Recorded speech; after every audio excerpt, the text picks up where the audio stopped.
చదువుకోవాలన్న దాని కళని నిజం చేస్తున్నందుకు నాకు చాలా సంతోషంగా ఉంది. అలాగే కళ్ళ ముందు లేదు అన్న బాధ కూడా ఉంది. అమ్మా, నువ్వేం బాధపడకు. పెద్ద నరకం నుంచి చెల్లి బయటపడింది. చెల్లి ఇంట్లోకి వచ్చేయడం నీ ఇంటికి బాధ కలిగించింది. తన జీవితాన్ని తను కాపాడుకుంది. అమ్మా, చెల్లి భవిష్యత్తు తను తలదన్నుగా ఉంటుంది. నువ్వు దిగులు పడకుండా ధైర్యంగా ఉండమ్మా, సరేనా? సరేలే, అలాగే జాగ్రత్త. సరేనా, ఉంటాను.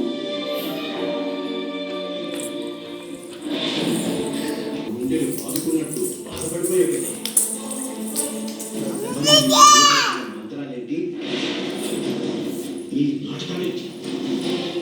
నిజంగా నాకు తెలియదండి. ఆమె ఫోన్ చేసి బాబు నువ్వు మాట్లాడుతుంటే నాకు అసహ్యంగా ఉంది. అందరూ కలిసి నన్ను పిచ్చోడు చేసి చాలు. ఇంకా పిచ్చోడు చేయకండి.